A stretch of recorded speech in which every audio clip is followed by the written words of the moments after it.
Welcome to Absolute Counter, Episode 6. Trails of cold spoilers.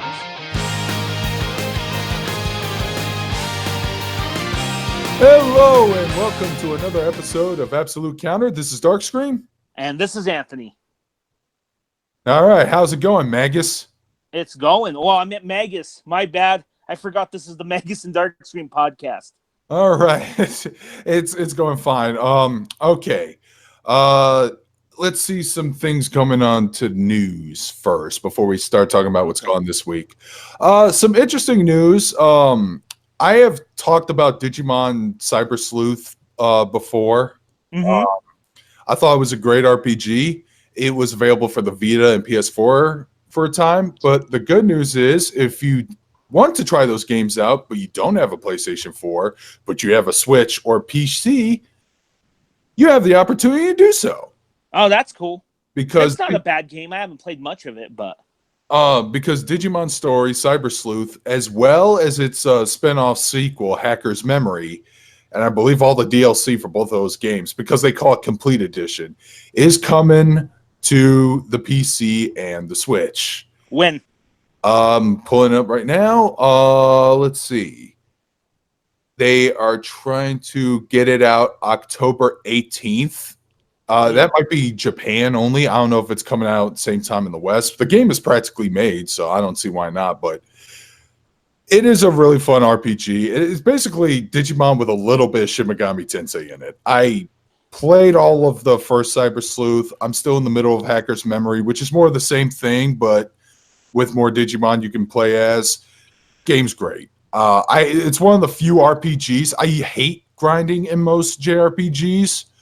But this is one of the few games where I actually got addicted to the grinding because I just wanted to like level up my Digimon, digivolve them into weird new designs, and then see what other overpowered ones I can have in my roster. It was really fun.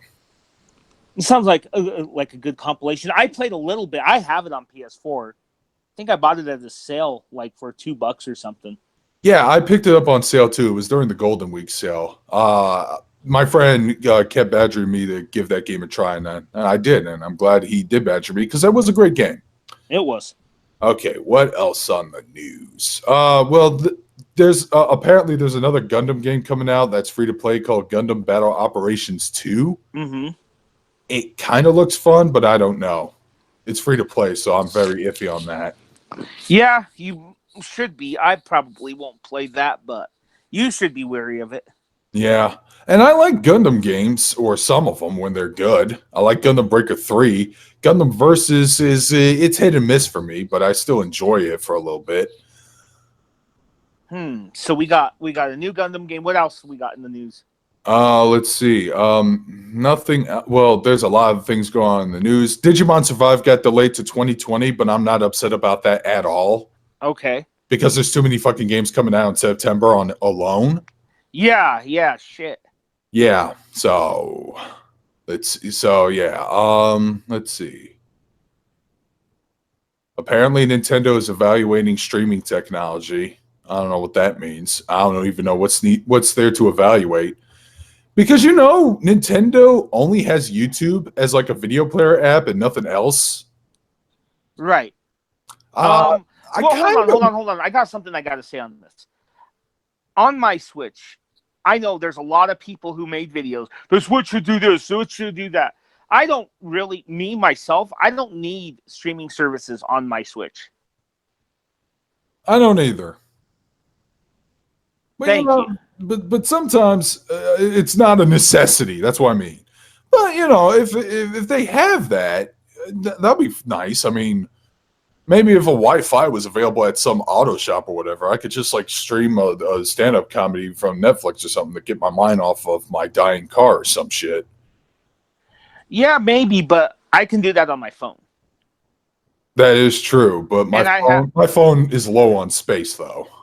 Oh, well, my phone, I have unlimited data, so that's why. They showed some gameplay of Sakura Wars, but I haven't seen it yet. Oh, yeah, they're making a new one of those, huh? Hell yeah, about damn time. I'm glad Sega is digging up their fucking dead IPs. Now do that for Virtua Fighter, please. Hey, Sega's... Huh? That rhymes. Sega's digging up their new IPs. I mean, Sega's digging up their old IPs. Now give me some more Virtua Fighter, please. Yeah, that works. I'm happy for that. All right. And PlayStation Plus, we are at the month of July, and there's a free game that came out that blows my mind because the game is barely 14 months old, so I don't know if that's a good thing or a bad Detroit, thing. more human. I was going to say Detroit become racism. Oh. Detroit more human than human. Detroit whatever. Here's the thing. When it comes to Quantic Dream, mostly David Cage, I think he's a hack. I think his writing is laughably bad at best, and just offensively terrible at worst, like Beyond Two Souls. The best he's ever made was Heavy Rain, and I'm glad this game is free because I still want to experience it by myself. If the Dragon Quest Builders demo can't be streamed for some reason because Square Enix is going to probably be black happy about it or whatever, I might just stream that game later tonight as backup. I know a listener of ours, D-Bot, will want me to play that game, and now I'll be able to. Now that I didn't have to pay a cent. Here's the thing. It's not just Detroit Become Human. The digital deluxe edition is free. Wow. It comes with the art book, the soundtrack, and Heavy Rain. So you get 2 games for free. Well, I better go add that to my library. I probably won't download it, though. Well, like I said, I'm probably going to download it. I'm going to play it a couple of times. The only thing I'll give Detroit Become Human credit for is the visuals are great. They do have both Lance Henriksen and Clancy Brown in that game. Okay. And I like both of those 2 actors. And they actually know that some of these games where you have to make a choice, they do have branching paths. And what's interesting is I've seen some of the gameplay. At the end of each chapter, they actually show the flow chart of each chapter of the branching paths. Yeah. So that does heighten and encourage replay value for me. Because one of the things I like to do in visual novels is go through this route and be like, okay, now what happens if I did this? Oh, it leads to this set of events, and it leads to this fucked up ending. Interesting. Here's the thing about Quantic Dream. Let me say my piece real quick on them. All right. I liked Heavy Rain a lot, but the problem with Heavy Rain was the beginning was dumb. You have to shower and brush your teeth. That was stupid. Yeah. But once things started to fall apart for the first main character, it was pretty good. And I liked the perspectives, and I really liked the plot twist in that game. That part. Go ahead. That part I disagree with. I think the revelation of who the killer was kind of a letdown to me. I liked it because we're spoiling something else, so we shouldn't spoil Heavy Rain. Yeah, you're right. There might be, but I like that revelation because I can't say any more because I would spoil it. So there you go. Yeah. But what was it? Two Souls. I liked parts of Two Souls, but it was just so. There were just some parts of it. It was very disjointed. Yeah, the game was literally told out of order, and there's like no reason behind it. Yeah, there was there are a group of Let's Players who did a Let's Play through all those Quantic Dream games and even chat on them. The Super Best Friends, well, they're now disbanded now. I said now twice. I think one of them said when it came to how Beyond Two Souls was structured, it's like, it's almost like somebody saw the movie Memento, but didn't really understand why that worked. Yeah. Plus, there were some really stupid, weird, offensive things in it. Like, I'm going to spoil this last part of the game. I'm sorry. Okay. Like, frickin' Willem Dafoe's character is all battered up because he lost his family. So, near the climax at the end of the game, he kind of turns a little antagonistic, but at the very last minute, he commits suicide. And then 2 seconds later, his ghost is happily reunited with his family. That's pretty twisted and dark. Yeah, it was. It sends a very negative message. That was a strange game. Yeah, it was a pretty fucking dumb, strange game. But Here's the thing about Detroit Become Human. I'm not against the idea of robots being used as an allegory for, discrimination and racism and all that. There's been so many other cyberpunk stories that do that, like Blade Runner, Time of Eve, etc., etc. But David Cage ain't the guy to do it. He's not. Yeah. But I can't wait. At best, it's going to be laughably stupid. At worst, it's just going to be a straight-up offensive game. Or it could be a mix of both. I can't wait to experience all of it. It'll be interesting. I'll probably download it, but not download it, but add it to my library. Yeah, I add everything that's on PlayStation Plus, even games I don't play, like Life is Strange, just in case. I get bored, I get drunk, I feel like making a stupid decision. That doesn't involve me spending money. Is there anything else in the news? No, I believe that's it. I've been prattling on for too long. I think we should start with your week. You played a new game that came out. We both played 2 new games. I've been playing Mario Maker 2. How is it? It's very, very fucking good. Okay, so I've owned the other 2 versions. I own the 3DS and the Wii U. Mm-hmm. And of those 2, the Wii U version is superior. But the 3DS version was good. Was good for what it was. But I will say this, it blows both of them out of the water. That's good. It is the things that people are doing with this game, and even going through the story mode and all that, it's awesome what people are doing. For example, they have built shmup levels out of this game. Wow. And they do this because the little clown cars that Bowser and Bowser Jr. ride? Yeah. Okay. So you can put those in, and people build shmup levels because it fires fireballs. And you could float like over a river of lava and things like that. Wow, that's pretty creative. Yeah, they've done that. And also there's an interesting mechanic that if you get that on either Mario. Okay, if you get that on Mario, if you get the fire flower, it becomes like a spreader gun. It shoots 3 fireballs at once. Nice. So there's stuff like that. Of course, there's the slopes. They added the angry sun. If you do nighttime, it becomes like space. You float. There's all kinds of stuff that they did with this game. Let's talk about the story mode, though. The story mode is good. The actual story is, it's a Mario game. So the princess got kidnapped again? No. No, a dog comes along and accidentally destroys the castle. So you got to rebuild the castle. Okay. And there's like little plot things where, for example, like you'll meet So the way it works is to rebuild pieces of the castle, it all costs coins. So you go into the levels and you collect coins, and then you get a reward out of most levels. But then there's certain characters like the dog that did destroy the castle, the eraser, a bird, and a toad a little toad who's a sculptor. They'll give you special quests that don't give you money, but they'll give you special items. Like you could dress up your Mii in like shirts and such. Nice. And the other thing that they'll do is they'll add things to the little knickknacks to the little castle and stuff like that. But then you go to the Taskmaster, who's really just regular Toad, and he'll give you quests and you get coins. And you use those coins to build parts of the castle. But the levels that Nintendo made, this is why you play the story mode, is because Nintendo made these games. So in Mario Maker 2, essentially you get a Nintendo-made platformer as well. And you can't go wrong with that. No, you can't, man. It's hard for me to hate Mario games, even Mario Sunshine. I mean, I picked up Super Mario Odyssey. The game might have been a little too easy for some people. I still found it fun, and I found it pretty creative what they did with the hat. I mean, it added even more gameplay elements. Like you become like a little electrical light bulb. You can turn into a tank, and it kind of becomes a weird third-person shooter at that point. Yeah. So, the game is fun. Like Reggie would say. The game is...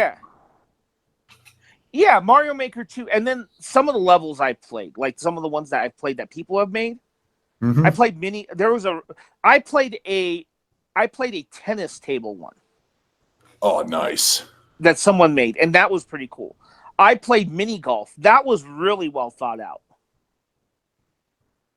Damn, man, I wish I picked up this game now. I mean, there's some crazy shit. Because I do want to try out the multiplayer mode with you.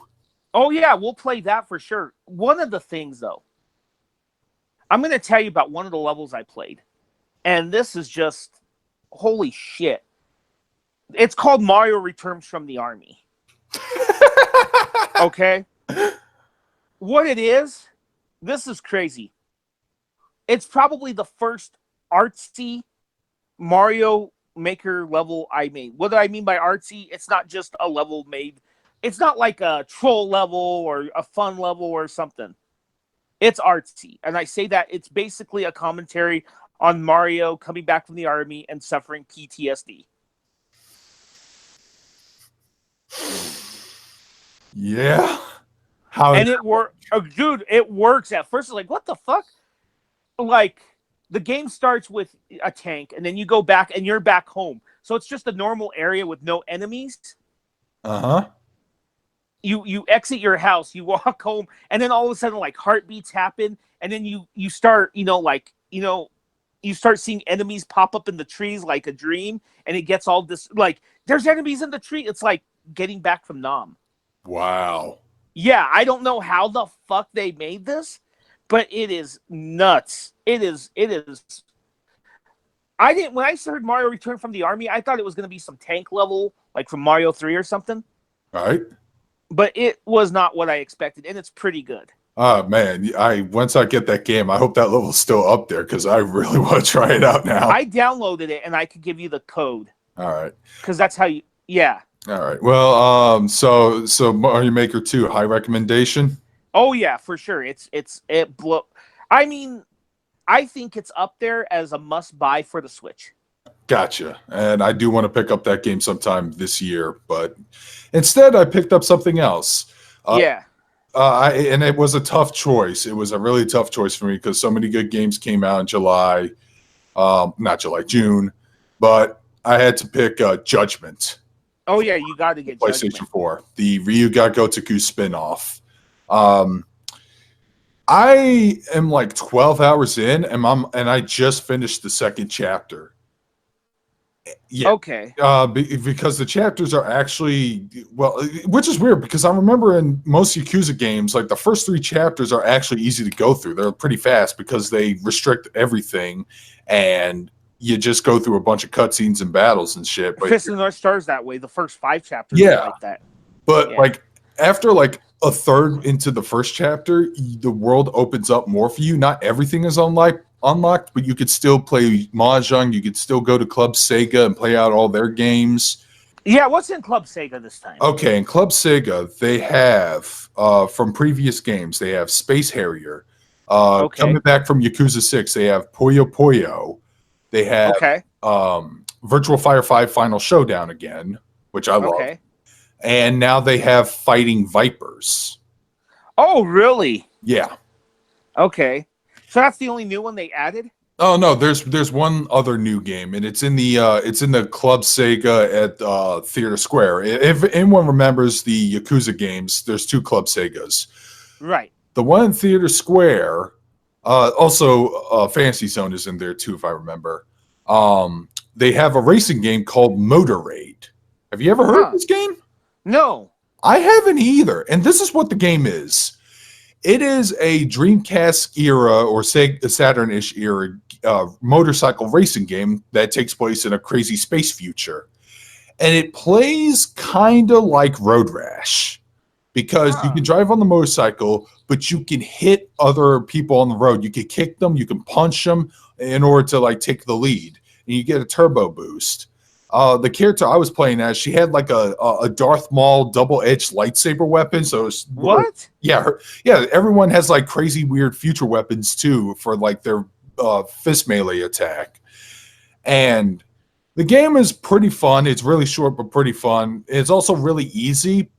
And I'm assuming it's like that because I'm playing on a controller instead of the way it was meant to be played on the machine, which is it's a motorcycle, kind of like the hang-on games. Right. But yeah, it was actually a lot of fun. But I've never heard of this game before. I don't even know if it came out in America. But yeah, so that was one of the other new additions. Other new mini games they have so far in Judgment, they apparently have something called Paradise VR, which is located in the building where the bowling alley used to be. Okay. Well, in Yakuza 6, it used to be where the Rise App gym used to was, but now they Okay. replaced it to like a VR place. I have not yet seen what that area is all about. I think it's like more goofy games and stuff. And apparently, you need to collect vouchers, or I assume so, because I've been unlocking those playing the at the Yoshida Batting Center, Mm-hmm. and they also have drone races. Huh. Yeah, and those are actually a little bit fun. Um, and it's pretty self-explanatory. You know what a drone is, right? Those little Yeah. Well, you do use the drone a lot for investigations whenever you need to like spot evidence and stuff. But they also turn into a mini game where you just race around a particular track set in Kamurocho. And I finished the first Grand Prix circuit, and like I said, it's pretty fun. It feels very light. But here's another thing: you want to be careful not to crash into everything because your drone has a health bar, and if you crash, I'm assuming your thing blows up and you lose the race, so you're automatically disqualified. But in some racetracks, they actually do have like HP things you can boost, so you can restore it. Now, as for the combat in Judgment, Okay. That's important. you don't play as Kiryu, obviously. You play as Takayuki Yagami, an ex-lawyer turned detective, and his backstory is pretty fucked up. Why he's a detective? Apparently, Well, I'm planning on getting this game, so let's not spoil this. oh well, it's actually something you see in the prologue. But okay, whatever. I guess I won't say anything. But well, do you want to say something? Is it that big of a deal? okay, see, since he was a lawyer who's good at getting people acquitted. Well, apparently, his most recent case was he acquitted somebody on a murder charge. The next day, that same guy he acquitted turns out he was a killer and he killed his girlfriend. Oh, And Yagami feels so fucking bad about it that he just quit being a lawyer and decided to work as a PI. okay. Yeah. So it's that way he can learn more and more about the truth before he can convict somebody this time. And Gotcha. You're tracking down a serial killer that's killing gangsters while fucking poking their eyes out. That's probably why in Japan the game was called Judge Eyes. Gotcha. Okay, and the gameplay is pretty much like Yakuza 6 and Kiwami 2. People don't like to cut your jib. They will chase you down. They will fight you. He has two fighting styles. I believe the blue one is the crane style, and it's actually just made for fighting multiple enemies. But he doesn't fight like Kiryu's beast mode style, where he's a powerhouse. He just likes to do a lot of wide spin kicks and shit, and it's fun because if you're like in a crowded place, everyone's just going to bounce around. Gotcha. And his second style is more for individual foes, which is Tiger style. That's where he's more direct and he hits a little bit harder. His fighting style feels more in line with Tekken than Kiryu's does because he can actually cause his opponents to bounce and shit. And he's got some really good. Oh, by the way, they don't call them heat actions in this game; they call them EX actions. Gotcha. But he still has the EX actions where you press triangle in a certain position and it sets up a really cool animation. Yagami has like the best counter where if he's knocked on the ground and your opponent's near him, and if you can press triangle, what he'll do is that he'll kick the shins of his opponent and then he'll roll up on him MMA style and then punch him square in the jaw. And it does like a shit ton of damage. Yeah. Okay, so this sounds like a pretty good game. How does it rank compared to a Yakuza and all that? I am actually enjoying it more than Fist of the North Star Lost Paradise and the first Kiwami game. Right. It runs a little bit smoother than Yakuza 6, but I could still see some of the jank, like some of the sprite shimmers and stuff. Okay. I gotcha. Also, the game is it feels a little more slower paced because now you're doing investigation stuff. You're no longer like an ex-criminal or whatever. You actually have to tail people. There's chasing mini games with keys in them. I just remember that first chapter, like took me 11 hours, actually.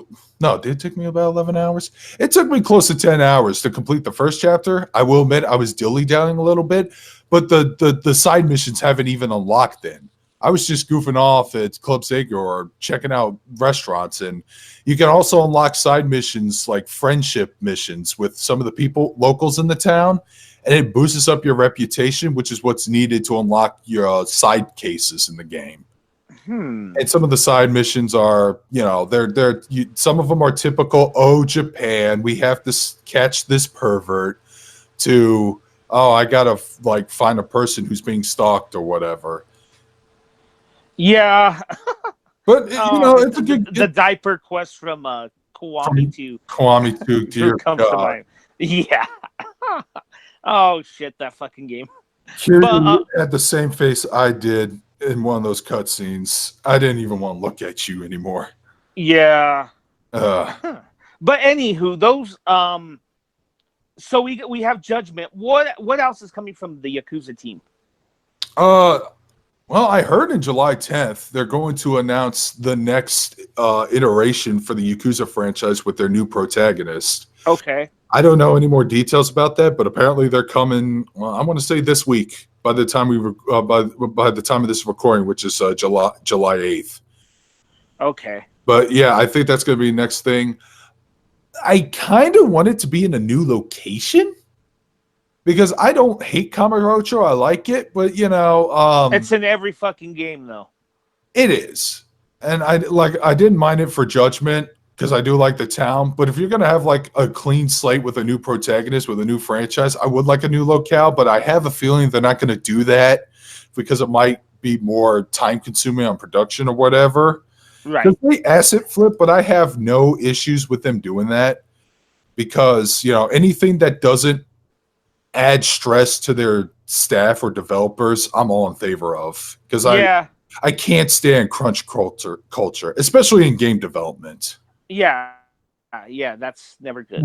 I'll be honest. We have our employees spend 120 hours a week putting the details on these horse testicles. Horse testicle. You know what though? I wouldn't mind if they did a sequel to Fist of the North Star. I wouldn't mind either, but I think I want to see them use the Dragon Engine, and I want them to like cut back on some of the crap that pads out the game.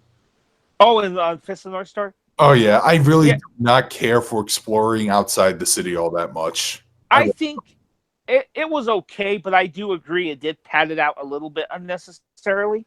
Dude, I'm on the mission where you're supposed to find Jagi, and what they have you do is like, oh, you have to go to this location. Okay, he's not here. I guess you have to sleep. Okay, I sleep. It's nighttime. I go to that location. Oh, he's not here. He was over there. Okay, I go over there. And he's not here. Oh, I guess I have to sleep till daytime. What? So I spent literally a whole day cycle just trying to find a guy? Yeah, that part was a little weird. And I still haven't even gotten to Jagi yet, so... But I really like that game. I don't hate it. It's a fun game. It's Fist of North Star. It's gory. It's great. The voice acting in English isn't actually terrible. Okay. But I don't know if I would rank it up there with Zero and Kiwami 2 and Judgment. Right. Well, I enjoyed it a lot. I still got to beat Kiwami 2. Kiwami 2 is still really good. Yeah. Yeah. So some Yakuza, and then because to be honest, dude, part of the reason why I did not buy Judgment is I still have to beat Kiwami 2, 0, and 6. Understandable.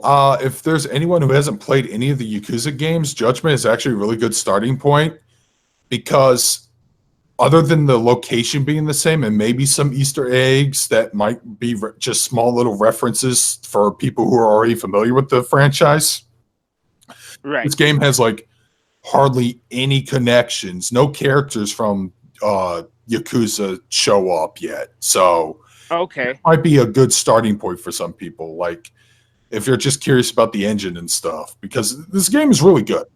It's really good. Yeah, it's a pretty solid game. Well, I hope it is. I haven't played it.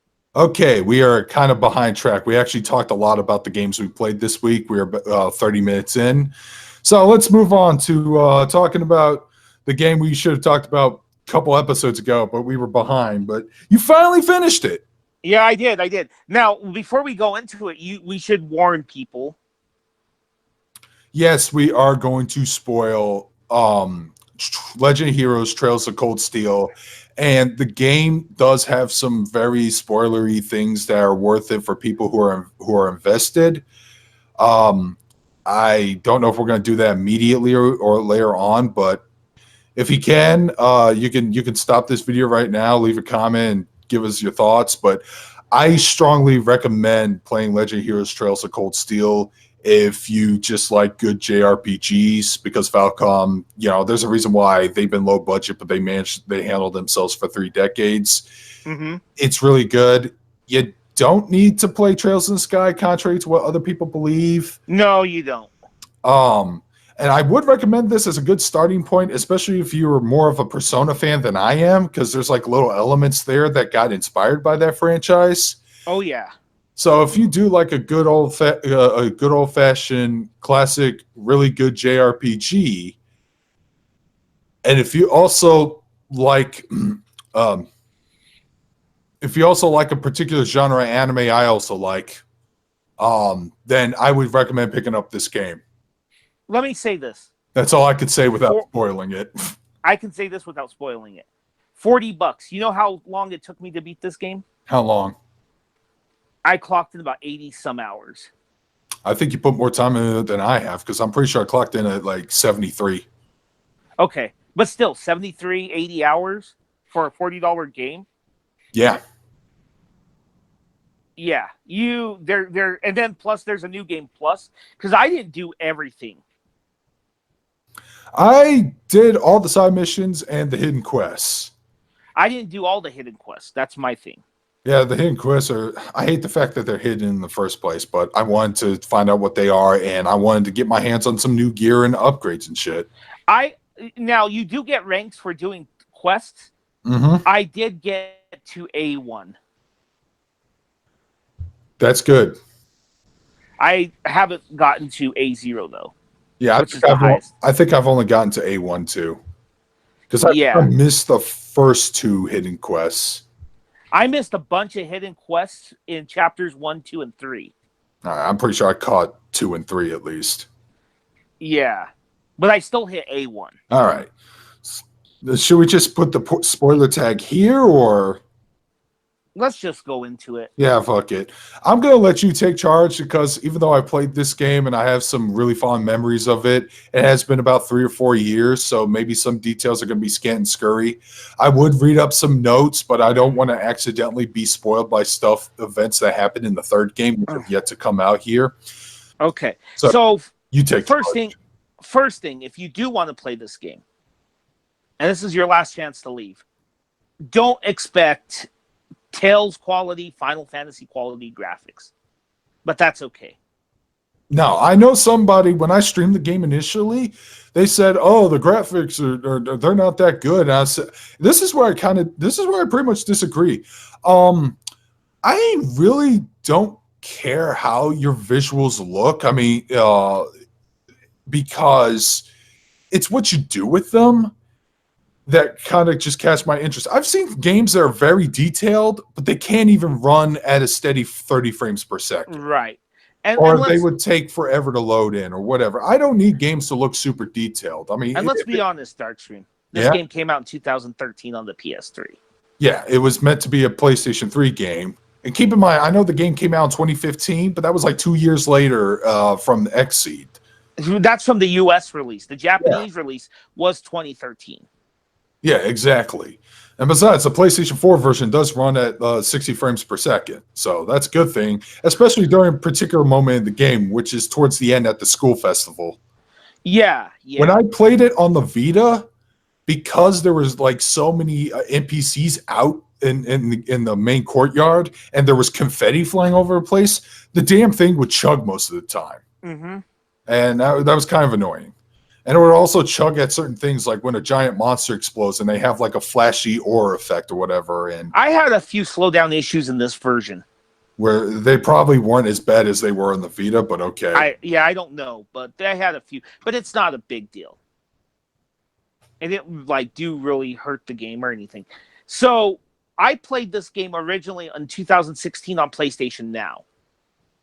All right. And I liked it, but for whatever reason I stopped playing. So there's that. And then I found out I've been wanting to play them because I've heard nothing but praise about them from people, including Darkscream. And I did enjoy Trails in the Sky, but I had a mishap that caused me to lose my save data. So I never finished the first one, right, on PSP. Yeah, I also have it on PSP, and I almost lost my save data there. Yeah. It just I guess it wasn't emulated properly on the Vita. But then I got me a nice computer, and I found the first two games on Steam. So I decided to just pick that game up, catch up to where I left off, and I'm still in that area. Yeah, I just took advantage of the Steam summer sale. Yeah. And I bought all three of them. That's good. Still need to get the third one, but I need to finish the first two Trails in the Sky. I have plans to, because here's the thing about those games. The Legend of Heroes Trail series is actually a sub-franchise of a sub-franchise. Yeah. Because I believe it was Dragon Slayer 3 or 4. Dragon Slayer 4, I believe. Yeah, Falcom had the Dragon Slayer series, but then they made Dragon Slayer 4, The Legend of Heroes. And then that became its own series, the Legend of Heroes series. And then Dragon Slayer spawned another spin-off series, the Xanadu games. Yeah, that was the thing. They spun off a whole bunch of shit, including Xanadu, which, by the way, I've played Tokyo Xanadu as well. It was all right. And it plays pretty much very similar to Trails of Cold Steel, even like the same graphics engine. The only big difference is that it's an action RPG instead of okay. But then the Legend of Heroes had its own subseries called Legend of Heroes Trails series. You have Trails or in Japan it's known as the Kiseki series. Right. So you have Trails in the Sky. You have the Crossbell arc, which I believe they're called Zero Trails and Trails of Azure or something. And we never got here. They never got here, and it's actually pretty detrimental. And you will notice it when you play the second Cold Steel game. You're gonna notice it. Okay. That was like the only thing I was going to say about that game, but without giving away too much. And then you have Trails of Cold Steel. There are currently 4 games. I've heard talk that there's going to be a 5th game for whatever reason. I thought the 4th game was the end of it. I know, it's called the End of Saga, and yet I keep hearing from Nightman's Twitter or something that they're going to make a 5th one. It might not have the same characters, but I'm like, but let's be honest, that series really broke out. True. It's like the Persona. Cold Steel is basically their Persona, where their Persona 3 and 4, where Personas 1 and 2 were kind of standard SMT games, but this is where Persona 3 started to do more unique ideas with its gameplay system. It got slowly more popular. They started implementing that in later games, right? Getting bigger and better. Because Persona is exceptionally popular these days in the United States, but SMT still isn't. Yeah, I know. I'm actually curious to see how SMT 5 will play on the Switch. Yeah, that'll be a good one. And I hope they make another Devil Survivor too. That's just or even a Devil Summoner. Yeah, for sure.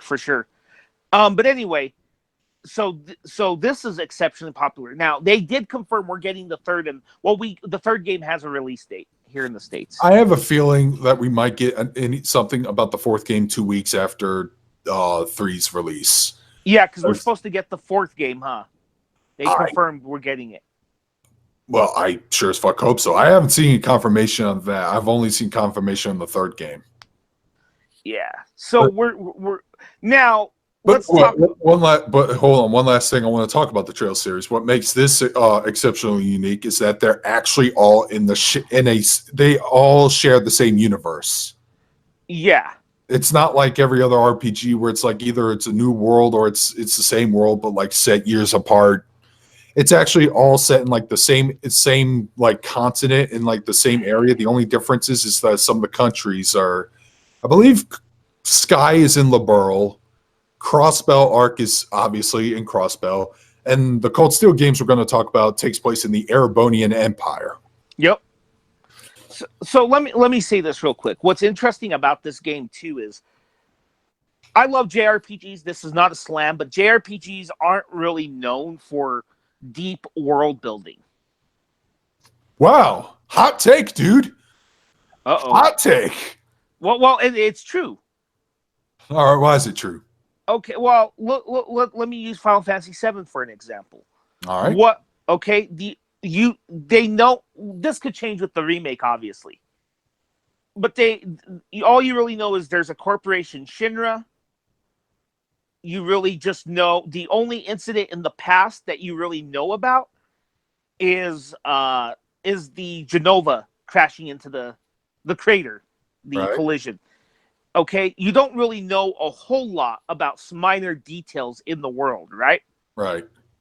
But that's not what Final Fantasy is about. It's really it focuses more on the characters and how they affect the world as opposed to the world affecting them, which is the way Western RPGs work. Skyrim in particular. Your character in Skyrim is not fleshed out, but it's really about how the world affects that character. Does that make sense?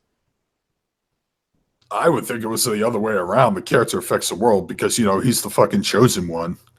Yeah, it's that. But I say that in the sense that, like, Cloud is a very developed character. True. And that affects the world. All right. But anyway, what these Trails games manage to do, though, is their world building is phenomenal. Yes, I agree. See, in the Trails game specifically, because in Trails in the Sky, you actually play as bracers, which are basically adventurer guild members. But in this game, and this is going to sound super anime cliche, but bear with me, this is actually in favor for this particular installment. You play as a couple of high school students in a military academy called Thor's.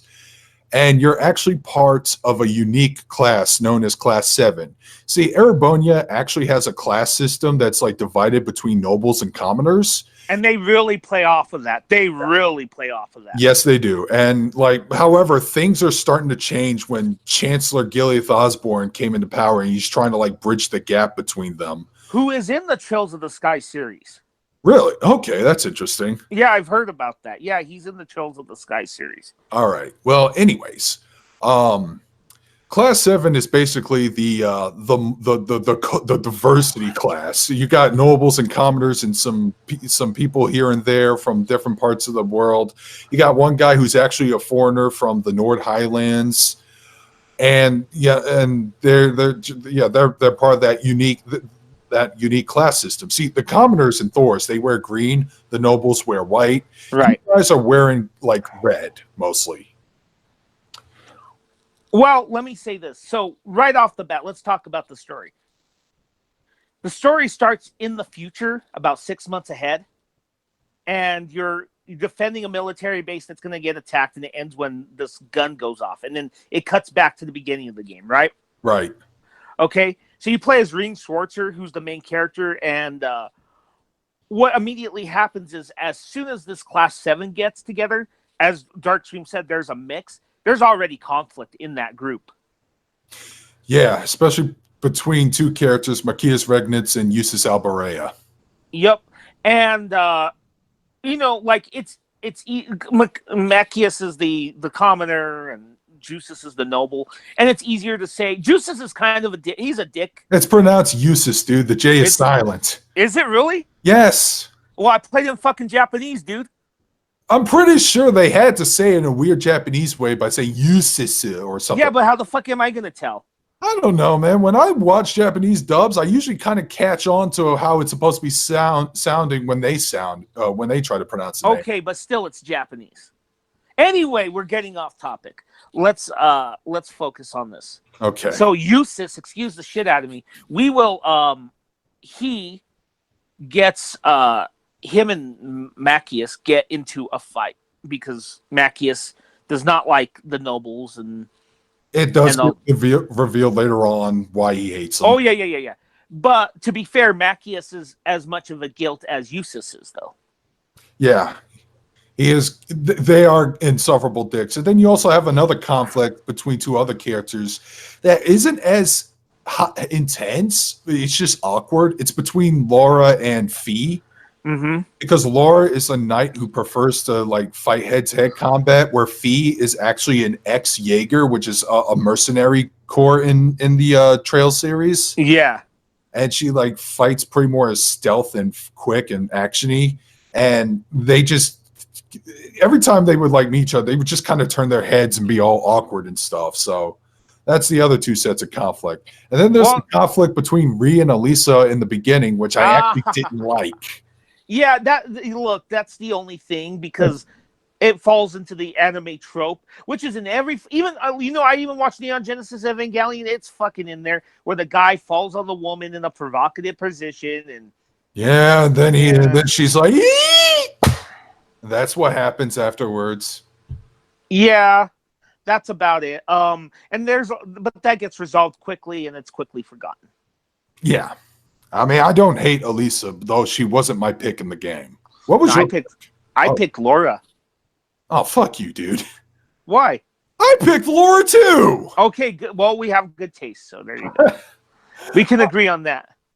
Yeah. I mean, she's my PlayStation icon, for God's sakes. I gotcha. Yeah, so I picked her because in the game you can romance a character. Yes. And this is where the persona elements come in. So let's talk about this. So basically the first game at least goes by a sort of persona element, but not as detailed as Persona. No, you don't spend your school life on a daily basis. It actually time skips from often. Mm-hmm. But whenever you're whenever you spend, here's the thing. In this game, in order to help with its world building, the beginning of the chapters, you spend a day at Thor's military academy as like an assistant to the student council. And you do side missions here and there. It's basically some fetch quests and stuff, but they're not too terrible because they have a fast travel option. And my God, that fast travel option is great. And it's for the PS4 and I believe the PC version as well. They also have a turbo mode. So you can just like run really, really fast, and oh man, that's good. Man, I can't wait to test that out in the second game because that's when you start getting a motorcycle. Oh yeah. Anyway, in this game, I was going to say, and you also have like extra free day events. You don't get to spend days where not everyone's going to be available at the same time. Right.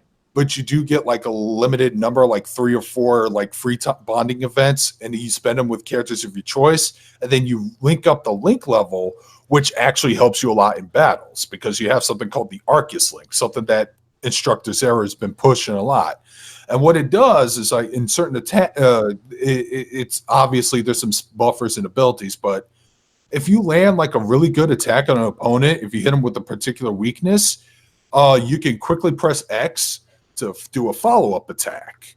And depending on the level, you can do other things. Like if the person does a follow-up attack and the health is already low, the character you're controlling as will just do the will just finish the character off.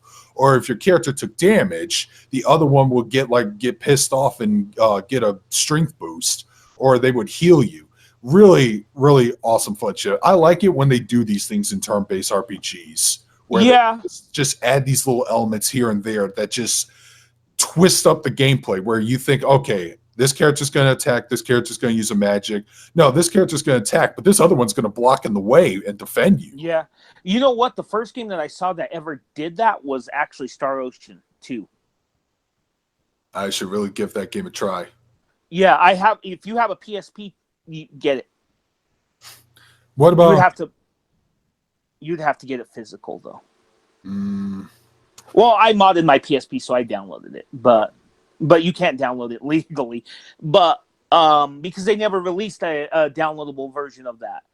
That is lame. Yeah, that is Okay. lame.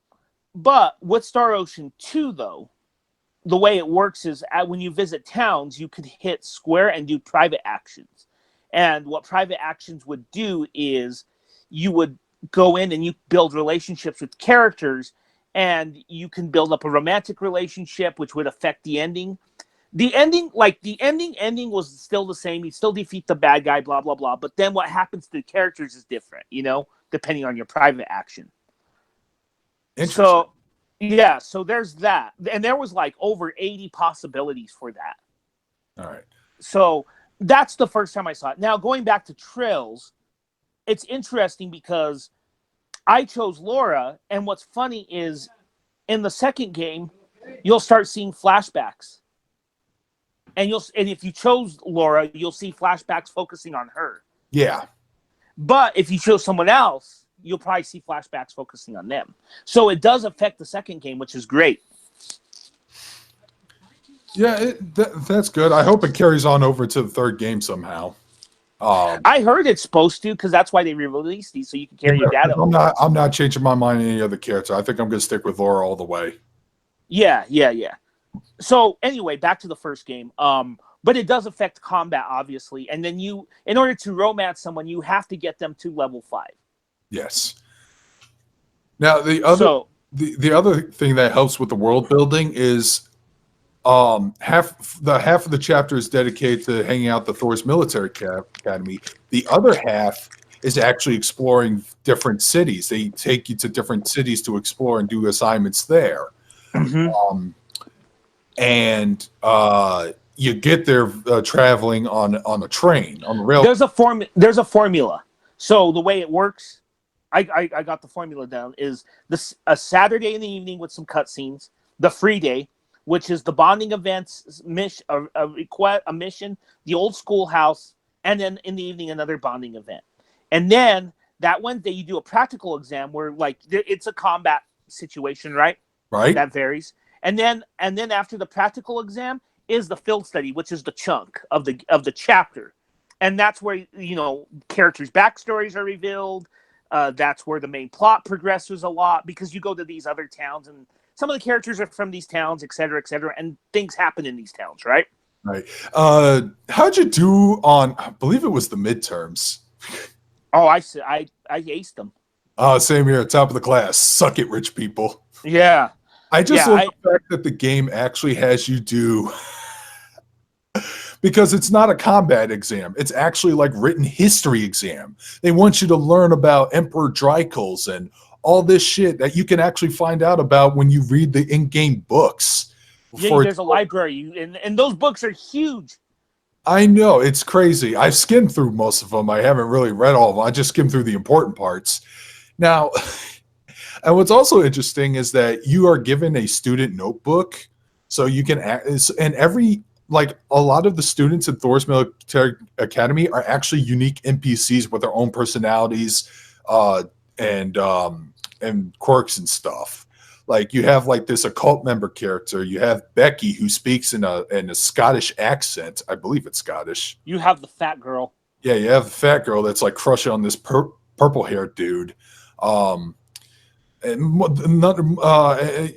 were just common NPCs. And what's funny is that you can like update your character notebook about them from time to time. And those characters actually do play an important role, more so in the second game. There's Patrick. Patrick Higharms, he's a dick. Yeah, the Draco Malfoy of the Trails. Wouldn't you say that? Wouldn't you agree? Yeah. Yeah, up there, man. He really is a Draco. Yeah, he's really the Draco Malfoy of the game. And he's macking on your sister. Oh yeah, that doesn't help. No. So there's all of that. And then what I like about the game is there's some nice little mini games. Like, I'll be honest, Darkscream, I'm not a fan of fishing in most games. Like Zelda, I don't really like fishing in Zelda games. I don't either. But I like the fishing mini game in this one, because the problem with fishing mini games is they try to overcomplicate them sometimes. Now, and this one is very simple. You just pick the right bait, you pick the right fishing hook, you set out, wait like 3 seconds, and then your character will have an exclamation mark. You mash X, and then it turns into a button mashing mini game. The only thing that that affects it, that adds a little depth of it, doesn't overcomplicate it though, is you could get different rods. Yeah. And the only thing that I didn't do is I missed 4 fishes in my first gameplay, but I did get black angler. So I got like the Dark Star rod, which is the best rod in the game, I assume. That's good. That's real good. Is it the best? Is that the best rod? I don't know. You probably put more time into fishing than I have because I've done it because that fishing mini game. It's not just in Trails 1 and 2. It's also in it is also in Tokyo Xanadu, and it plays pretty much exactly the same. Okay, got it. I remember spending a lot of time doing that there as well. There's a swimming mini game. There is a whack-a-mole mini game. There is they did Blade. Yeah, Blade. It's a luck-based card game, but yeah, it was pretty fun. It's no Gwent it's not Gwent depth, but it is fun. Goddamn, I wish it was, but yeah. Speaking of the swimming mini game, I believe I want to say this was a hidden mission. Did you get it? Yes, I got both of them. So you got the mission, I'll make a man out of you by Instructor Neidhart. Mm-hmm. That minigame was pretty fun. Yep, I got that one, and then I got the second one with Sarah. Oh, that's good. So, yeah, I got those hidden ones. But yeah, that whole game, though, I will say, I'm not a JRPG hater. We know you're not, right? We're pretty open to them. I went through a paradigm shift 7 years ago, ever since I played Persona 4. Oh, yeah. Let's say this. JRPGs have not been dead. And the thing, I'm going to go into this. There has this, especially last gen, more so last gen than now, there has been this JRPGs are full of the same cliches and shit, whereas Western games have their own cliches. Let's not kid ourselves, right? Yeah. And they're all the same. But it's funny because I look at a lot of the JRPGs now, and there's still people who say that, but JRPGs get praised like none other. Including Trails in the Sky. But some people won't play them because, they look too weeaboo. Yeah, there are some modern anime art styles I personally cannot stand. Like, for example, I heard Langrisser's 1 and 2 is actually going to make a Western release for the Switch. Yeah. I heard somewhere that there was actually an option to switch to the classic art styles of those games because they actually redid the artwork for that game. Okay. And it doesn't look terrible, but I'm more of an 80s and 90s guy myself when it comes to that art style. Oh, I like that art style too. And I have no issues with the art style. Dude, I have like physical copies of Trails of Cold Steel's 1 and 2. I plan to get this physical copy of the second game. And they all have art books. The artwork, I am looking at the box art. It is beautiful. It is bright. It sticks out. It doesn't look like Sword Art Online, which is the most generic looking shit you ever see. But yeah, I'm just gonna throw shade there. Whenever I see an anime arts, some kind of anime that just doesn't impress me, I'm just gonna be, that kind of looks like SAO. But no, Falcom's art style looks great, and no, it's not. Man, fuck these people. Yeah, this guy is not weep shit. You do not play as a high school student in that game. You play as a couple of 19-year-olds. And let me say this: Trails of Cold Steel. That world can probably rival in some degrees The Witcher 3 in its depth. Yes. We still like The Witcher 3 though. Oh yeah, and I hope the Switch port is great. I'm thinking of getting it, but only after I hear the word on the street. That'd probably be the best time. So speaking of world building and the field studies trips, what was your favorite city to explore? I don't know. That was an impressive part because each one was very different. It wasn't the same kid. Like the first one is Keldic, which is this small market town. Then you go to which I'm in the second game, of course. Yeah, and then you go into Boreahard, Eustace's town. Okay. Very pompous, richy, noble looking place. Then you go to the Nord Highlands, which you get. They have horse riding. You ride horses, and it's pretty much a requirement because that map got huge. Yeah, it is big, and then it got massive. And it's basically mostly a rural area. It reminded me in a lot of ways like most Zelda games. It did, yeah. And believe, oh god, what was chapter 4? The capital. I forgot what its name. Heimdall. Yeah, Heimdall. I think it's supposed to be pronounced Heimdall, but there's an R at the end for whatever. I just call it Heimdall. Yeah. That was also a big bustling city. It also chugged a little bit on the Vita. Obviously, Erebonian capital. And then you went to Legram, which is basically another rural area, but it feels more like an old-timey castle place. Mm-hmm. It's Laura's hometown. And then you actually have to visit like an abandoned castle at one point in that game. And then you go to Goralia Fortress. Yeah, you do visit Goralia Fortress. And then in chapter 6, you visit Elisa's town, Roar, which I want to say that might be my favorite. Because here's the thing about the World Trails of the Trail series: it is not pure fantasy. There's monsters out there, there's magic attacks, but it's actually very steampunky, futuristic. It's not even. It's not dystopian steampunk. It's actually pretty utopian in a way. I don't even know. It's weird because it's like a crop. I would say it's almost the 90s, dude, with the technology, because they even have the fucking internet. Yeah, the Orbital network. Oh, dude, that man makes me want to visit Crossbell more because it looks the most modern in all the locations. But yeah, you got trains, you got ships, you got this other thing I really want to talk about, and we are going to keep going even though we're an hour because I really want to talk about the spoilers at the end. Okay, but, and then there's chapter 7, which is the festival. You don't go anywhere. You enjoy the festival. You talk to various students. You spend time with your love interest, and then you visit the school, the abandoned schoolhouse one last time in this weird, freaky ass dungeon. You know, it's funny because I remember, I don't know how many times I watched that opening movie, which I like. Oh yeah, dude. That's another thing. Openings to this game and the second game are great. Yeah. I think about that as the intro. Yeah. But that intro movie, the one thing that I always wondered was at the very end of it, I was like, what's that big chunk of dark energy? Is that like the main villain or what is it? And then you find out what it is. It's the final test. Yeah, and here's the thing. We haven't really talked about the overarching story. We didn't talk about the antagonist yet. Okay, so let's talk about that real quick. What makes the story good is, I'll give you this. The plot is slow moving, but I didn't care. No. You know why you don't care? It's because instead of just moving the plot forward, they developed the characters. They developed their backstories. They developed all their relationships amongst each other. They developed side characters, and they developed the world. Yes, but once you get to the end, though, that's when the plot basically combusts. Oh yeah.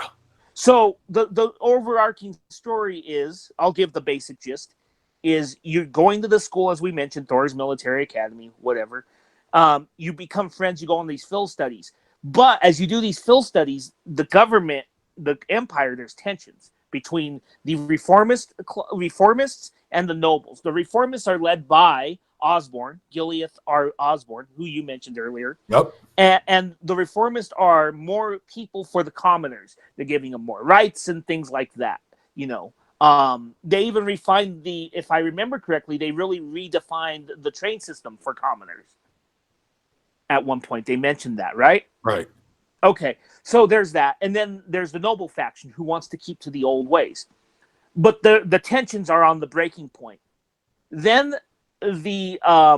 this group called the Imperial Liberation Front comes, and it's led by this masked man by C, and C has 3 comrades: G, whose name is Gideon, a former professor; Vulcan, who's a former Jaeger; and Scarlet, whose town was destroyed by the Empire or something because of the railways. Yeah. I want to say she might be a former Jaeger herself too. I can't remember. Okay, but it's those 3, and they're causing trouble. As the plot progresses, you go to these towns, and you start seeing hints of the Liberation Front, right? Right, and they actually start becoming more and more of a nuisance that the Class 7 has to deal with. Yeah. Meanwhile, Class 7, they have allies at the school. There's instructor Sarah, and then there's the their four friends, the second years. There is Crow Armburst, there is Troa, there is Angelica, and then there's George. And they're allies, right? They're friends of them. Oh, by the way, it's pronounced Toa, not Troa. Toa. I thought it was Troa. Okay, my bad. It's Towa. By the way, there's a Toa in Tokyo Xanadu. Oh. It's not the same character because it's obviously in a different setting, but she is heavily modeled after Toa Herschel in Cold Steel. So I thought that was a fun running gag.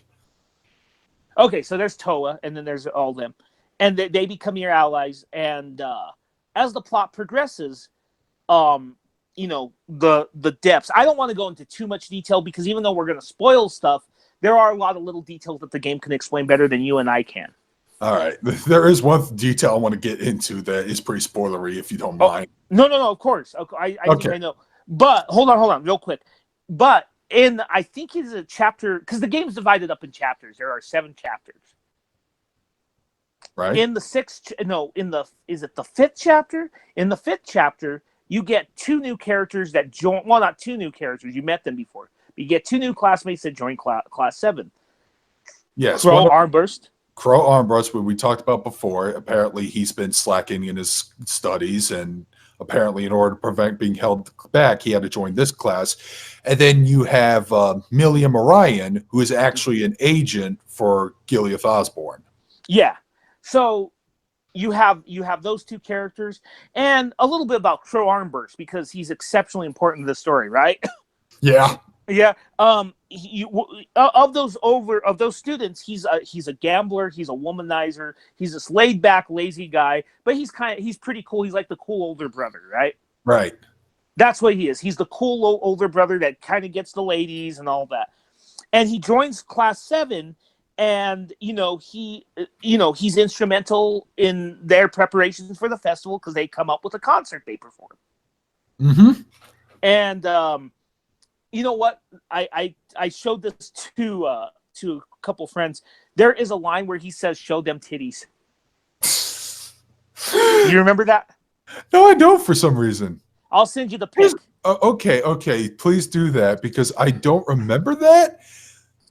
Because the concert went really well. And also, when I think of which character is a pervert, I actually think less of Crow and more of Angelica because Angelica is a lesbian. Yeah. So you can't really romance her. But yeah, she doesn't hide it at all. But really cool character. I like her.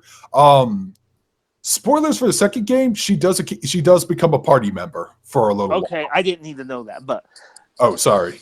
Yeah. I told you I'm not there. I'm only about 5 hours into that one. But I do like her fighting style because it's basically. I guess it's not a spoiler because she does join your party in this game, though. To be fair. Oh yeah, she does, and you do have a sparring. I think there is a side mission or a required mission that you do a sparring match with her. Yeah. So anyway, there's that. I like her a lot, and hey, gay representation without shoving it down your throat. Yeah, exactly.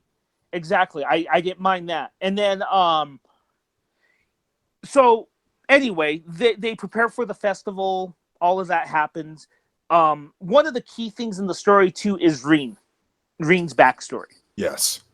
Reen, you find out he is part of a noble family, the Schwarzer, but he is not their son by blood. He was adopted. He was found in a blizzard or something. Yep. If I recall. Yep. But Reen has this ability. He basically goes DBZ, except with white hair. Yeah, he has a buffer ability that he can't control, but apparently it goes berserk whenever people close to him get hurt. Mostly his sister. Yeah. So that's what happens, and then it finds out that the old schoolhouse that you explore throughout the game is linked to him. And all right, here we go. Here's the spoilers. After fighting the dark energy in the end of the fucking thing, okay, you find. I want to talk about this. I want to take control of this part. You want to take part? Okay, go for it. After you defeat the dark thing in the schoolhouse and pass that test, you discover what was hidden inside the schoolhouse because there was a little mystery to it, and it is something called Valimar. And the Ashen Knight. The Ashen Knight. It's a giant robot. Trails of Cold Steel turns into a fucking mecha anime of the real robot variety genre. And you know what? It does not. It seems right. It doesn't just because there's really no mention. There's robots in it, but it doesn't. There's no mecha shown in the game prior. But it's not. But for whatever reason, their writing is so good that it makes it feel natural. Oh yeah, they actually do dig deeper into the backstories on why those things exist, and it does feel like it's becoming more and more Gundam-esque in ways, right down to having a Char clone. Oh, you already know who I'm talking about. Yeah, I do know. And so you find this Ashen Knight, and then of course the festival commences, right? Continues. And then after you perch your concert, you romance your character, and then the next day is when everything starts to go to hell. Oh yeah, shit goes down hard fast. Gurelia Fortress basically disappears. And the reason why it disappeared is because when those cannons fired at the prologue, it turns out that was just a practice round. So they really didn't hit Crossbell. The cannons were aimed at Crossbell. But they didn't explain in the first game, so don't tell me if it's explained in the second game. No. It was just a practice. It was just a practice round. They were, but the ILF was going to fire it for realsies in about half hour or so. But you had time to stop them. Yeah. So I thought that part felt a little cop-outy. But, however, the people of Crossbell noticed this, got pissed off, and demanded independence. I would tell you more, but apparently those games haven't came out yet. I don't want to pirate them. I want to support them officially like a real good boy. Yeah, Steam release, put it on Steam. The gameplay looks more in line with Trails in the Sky. What boggles my mind is we get these so-called games, Western games that have good story. Florence, but I will continue trashing that game, Darkstream. Sorry, it's or anything from Telltale. Telltale was hit and miss. They did tell some good stories, but they were hit and miss. But why are these games not mentioned when you talk about good narratives in a video game? Yeah, because most people in America don't play those games. It's not just that; it's the gaming media. Yeah, well, yeah, they suck. All they care about is big AAA games and stupid indie darlings no one likes. Like Florence. Yeah. Like, that's why I don't listen to them. There are some journos and there are some websites and there are some people on YouTube that are willing to do the legwork that they won't do. I mean, I've heard from Trails of Cold Steel from Operation Rainfall. They were the ones that originally sold me this game. I was like, I did not know about. Well, I've heard about vaguely, but I didn't care much about. But then when I saw the reviews and I saw the details, I was like, man, not only do I want to pick up this game, I want to pick up like a limited collector's edition. That's how much I want it. And I drove to like another town that I've never been to before just to pick that game up. And here's the thing. Then that's amazing that you would drive somewhere you didn't know to pick it up. But the thing is it seems like that Falcom is finally picking up that their games have a following here. And that's good. And that's why we're getting Trails of Cold Steel 3, and we'll probably get 4, most likely. I know we will. I know, and I don't know how if we can get the Crossbell Arc games, but I would like those two. I mean, they got Trails in the Sky to 3rd, which I believe was originally PSP, but they only put it on Steam, which upset some people. And they said the reason why, and I want to say that they wanted to put it on Vita or whatever, but they weren't allowed to or whatever. Mm-hmm. But, these games don't require super hardware on PC. In fact, I play on my Riki-Diki laptop, and it still runs smooth as eggs. Yeah, they run fine. And here's the thing. It's these games, I think, Persona 5 broke out really 2 years ago. Yeah. I mean, it took years. It was breaking out after Golden came out. It was slowly starting to. But Persona 5 really put that game into AAA status, I think. And to be honest, I think they can and they should be AAA status. Don't just look at the artwork. Look at because the story's so in depth and there's so many themes it deals with that I think I need to play the at least the first game because there's a lot to take in. Yeah. And I'll say this too. It's not Falcom is a small Japanese company, and some people are like, oh, it's impossible for them to break out. Shut the fuck up, you're wrong. Because there was a small Japanese game company that has become mainstream and AAA. You know what company that is, right? Atlas. Well, Atlas to a degree, but I'm thinking of someone else. Squaresoft. No, Squaresoft's been mainstream for years. I thought you were talking about in past tense, before Final Fantasy VII. No, they were still big, and if you look at the magazines, those games were really hyped back then. I got From Software. From Soft. Oh yeah. Yeah, let's be honest. Before Demon Souls, who gave a fuck about From Software? They had a niche. Not saying that no one did, because they had a niche following. Their Armored Core games had a niche following, and then they had Kingsfield, and they tried a weird thing. There were people who wanted a Western release of Metal Wolf Chaos for years, and we're finally going to get one. Yeah. You know when that game is coming out? When? On the anniversary of when America dropped the bomb on Hiroshima. Jesus Christ. Yeah, I know. I don't know if it's a coincidence or not. But anyway, now look at where From Software is after Demon Souls. They're making a game with fucking George R.R. Martin. Yeah. Okay, anyways, we are getting sidetracked, and but my point is Falcom, hold on. My point is Falcom could explode. They could, yes. And they need to, because, I mean, the Ys games are great, and they have these Trails games. I don't see why they couldn't. So anyway, let's go back to the ending of this game. Okay, so Corellia Fortress is attacked. Mm-hmm. The next day, Gilead Osborne makes a declaration of war against Crossbell. But then all of a sudden, C is on the roofs, who was presumed to be dead. The masked man. The masked man, C. But then all of a sudden, at the same time, you were like, where's Crow? He moved everything. He gave me back his stuff. And here's the thing.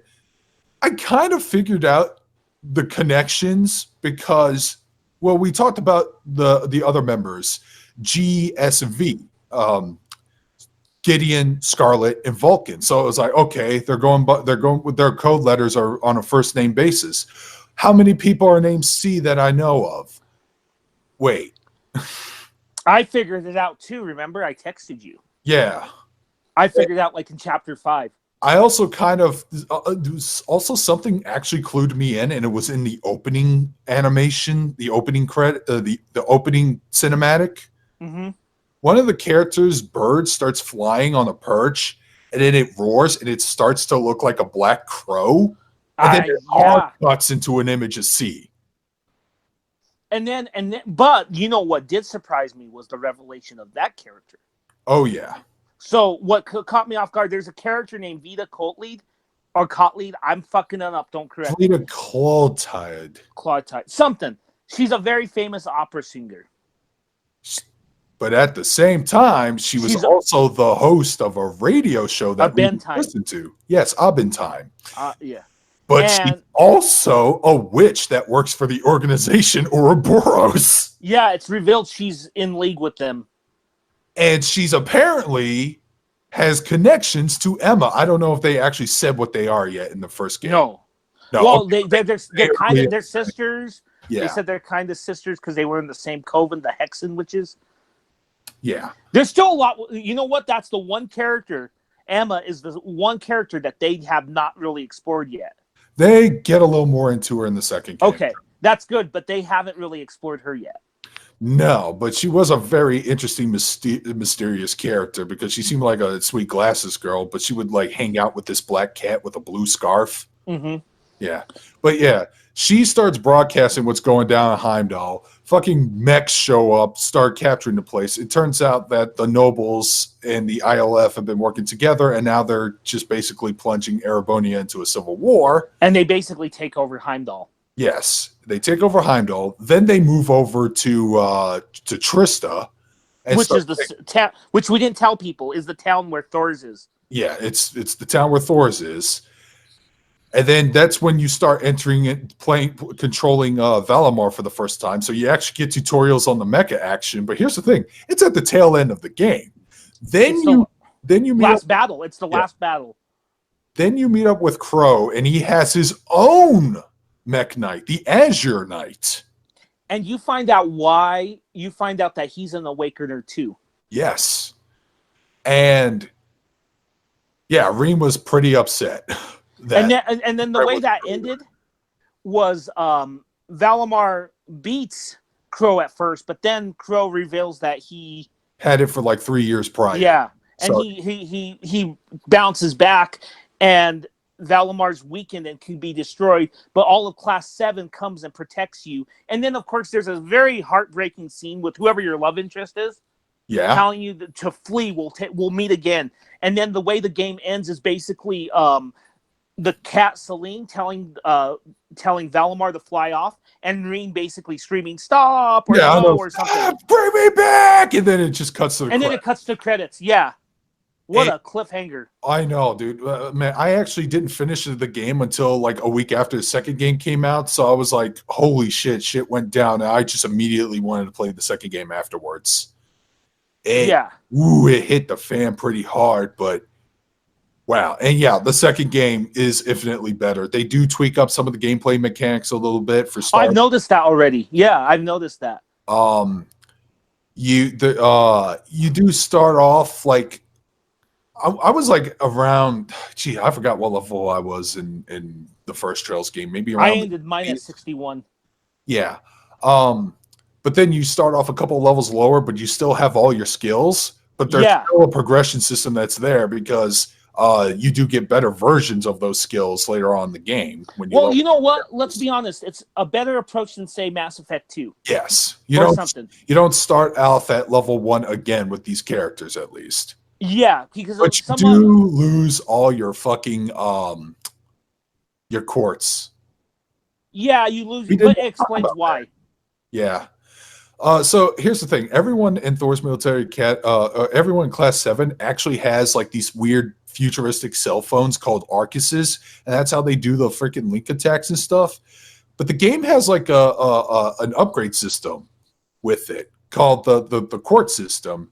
And it kind of reminds me of the materia system from Final Fantasy VII. Is that a fair comparison, or? Yeah. Okay. Yeah, I would say it's very much like the materia system. So yeah, and you do get like special ones. You get ones that are like only if it's a red slot, then only the red slot ones are allowed, whatever. And you do get rare ones and stuff. And it gives you extra magical attacks to do, and the way magic attacks work in this game, you can't cast them immediately unless you have a 0 arts in your turn buff, and that gives you right there. But no, sometimes it will take a few turns, so you want to make sure that the person who's cast the spell isn't going to get hit and interrupted. One of the key mechanics that does get changed a little bit in the second one, though, is the Arcus units quartz system. Because they have because in the original you just put things in slots. Now the slots themselves are upgradable. Yeah, it's a way to balance it out a little more. Yeah, but in the first game though, and then the thing with the first game with the system is a lot of the quartz aren't just for magic. Like some are like HP too. So it is very much the materia system in a way. The key difference though between that and the materia system is, in the materia system, you have to think about what bangles and what weapons you equipped. Because the weapons in Final Fantasy VII would have so many slots, and then the bangles would have so many slots, and then some weapons would have like 2 times materia growth, which would double the experience. Right? In this one, you don't have to worry about that. Yeah, everyone has like a particular preset of slots, so Yeah, exactly. And you can pick them up, you can earn them from missions and stuff, or you can actually create them with the Sepith system, which is, and this is another thing I like about the game, is how you level up each battle. They actually have an experience multiplier, depending on how well you do in the battle. Oh yeah. So if you come off unscathed or whatever, you can get like, I think I got like up to ×3, maybe more on my EXP leveling up, and you will level up pretty well. And another little touch in the it's very similar to the Tales of games, but a little touch I do like is that if you finish somebody with a link attack, the 2 characters will actually have like a special victory quote together or something. Oh yeah. Yeah, it was That was pretty cool. But you also earn some Sepith, and they're all colored differently. But you They can, represent different elements. yes, they do. And they also have Mass Sepith, which you can actually just exchange for money. And so it's easy money for, buying better equipment and stuff. And let's real quick too. We didn't talk about one crucial element of the quartz system. We did not talk about master quartz. No, we haven't. Master quartz is the most important part. So you get a master quartz, and that master quartz basically builds your character. In a sense. So, like, for example, Reen has the Force. And you know what? I'll be honest. I know you can switch out Master Quartz, but I didn't feel I needed to because the default ones felt like they gave the appropriate roles to the characters. I agree, but I believe I switched it up a little with Reen in the second game because there's like a super rare Master Quartz you could get, and it was just infinitely better. Okay, I'll look into that. That I can understand, but in the first game, not so much because, like, for example, Elliot, man, I love Elliot, especially in combat, because he is the healer. Mm-hmm. He is like Emma's okay. I like Emma, but she seems like more of the attack magic, right? Yeah. Elliot seems to be stronger in support.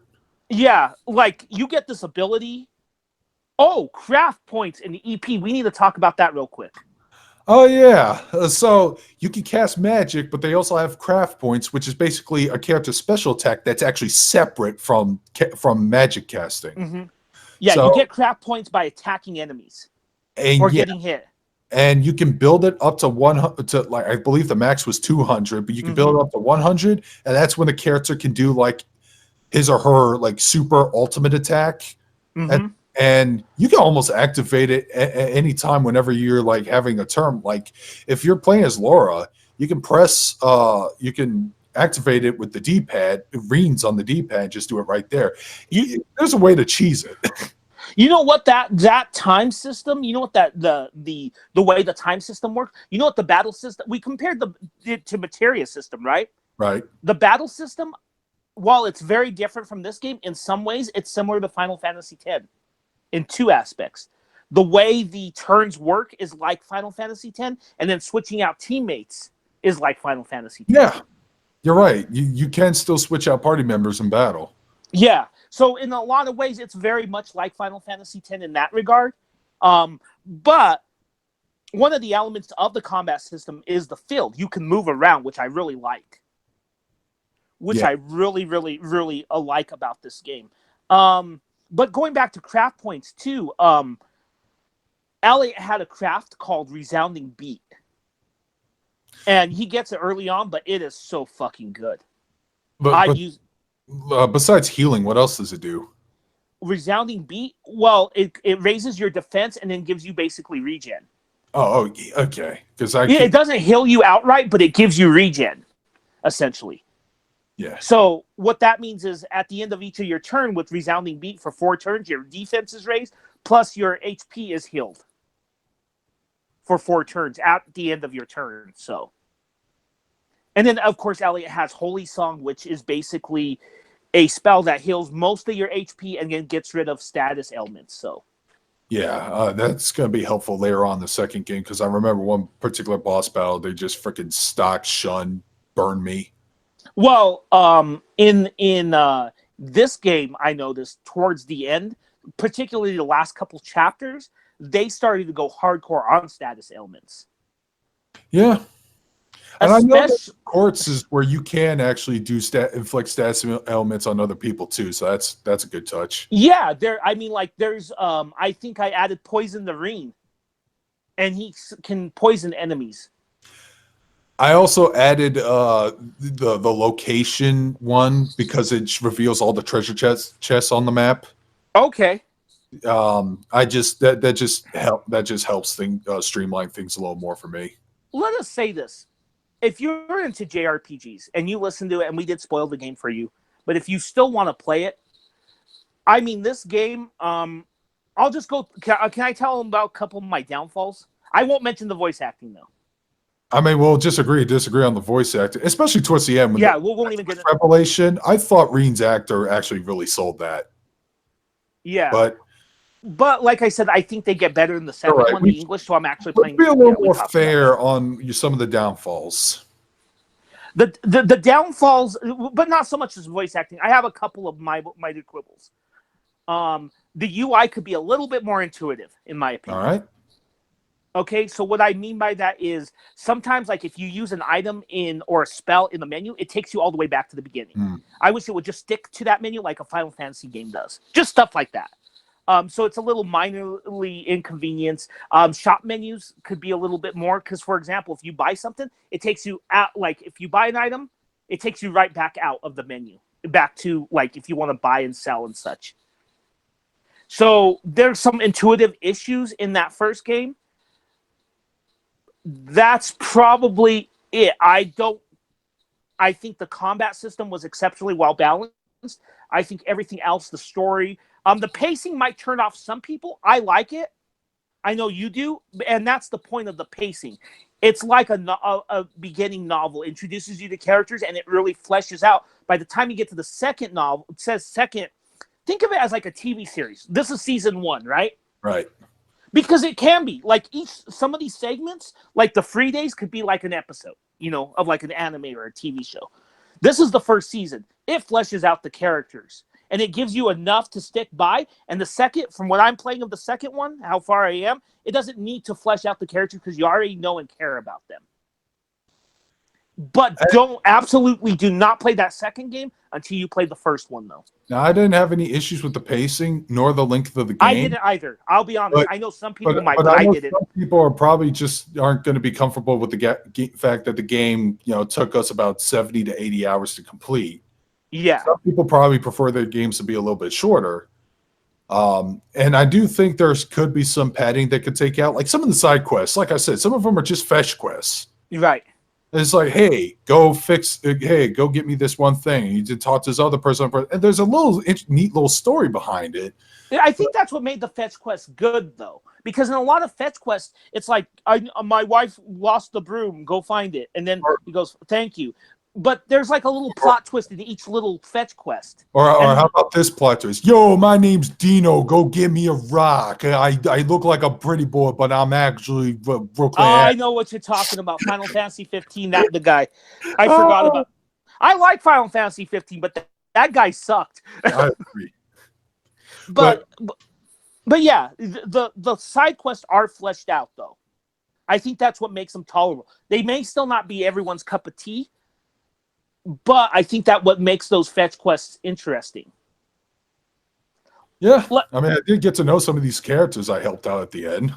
I mean, yeah, that's what the side quests do. They flesh out the other students in Thor's, and they flesh out Trista.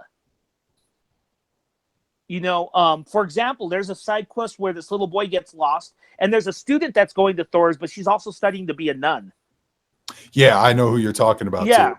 Yeah, and you meet her, and you have a cup of tea, and you get to know her, so there's that. So, still a high recommendation.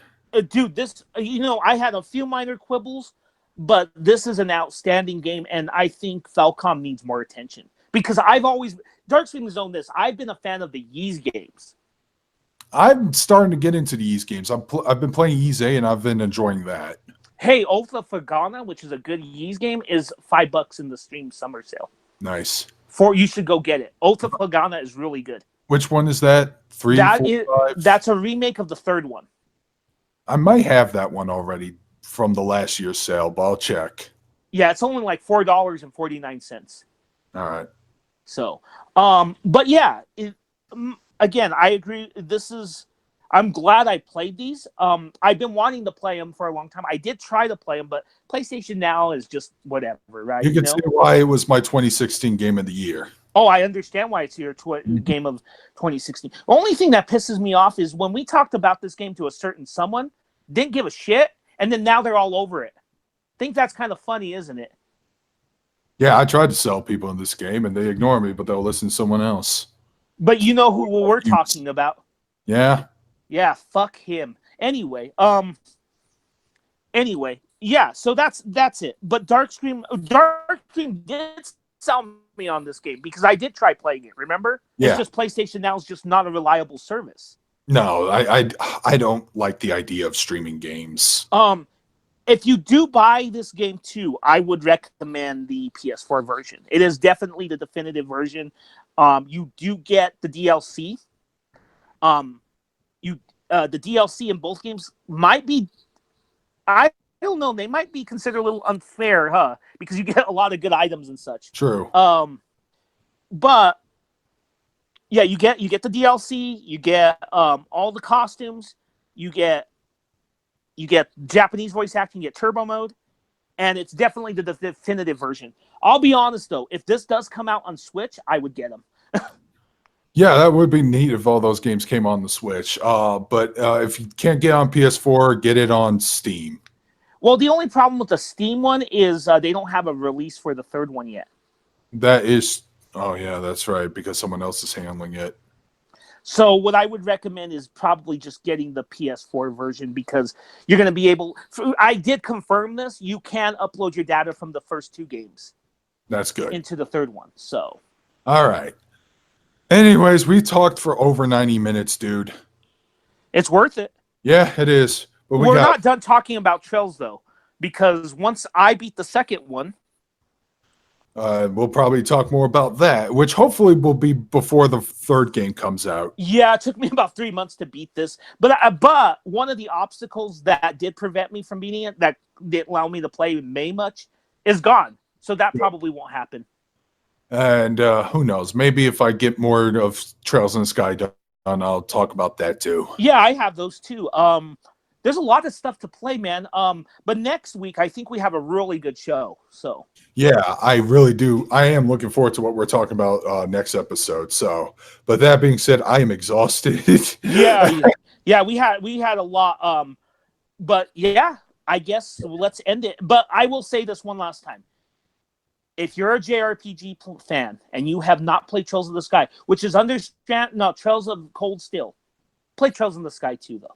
But if you have not played Trails of Cold Steel, play this fucking game. $40 for 70 to 80 hours of gameplay? What's wrong with that, right? Right. A good gameplay. Gameplay that doesn't feel boring or padded or anything. I spent extra $10 to get a limited edition physical copy, which comes with the soundtrack of the game, which also is really, really good. Yeah, you could buy that too. I didn't. I'm cheap. All right. Anyways, with that said, this is Darkscream signing out. Oh, can I say one last thing? What? Hold on. I know you're exhausted. If you have Apple Music, they have all the soundtracks on there. Oh, even the fourth one. That's weird, but awesome. Yeah, so I don't need the soundtrack CD. Anyway, go ahead. All right, this is Darkscream signing out. And with that, guys, we'll see you next time. Take care, everybody.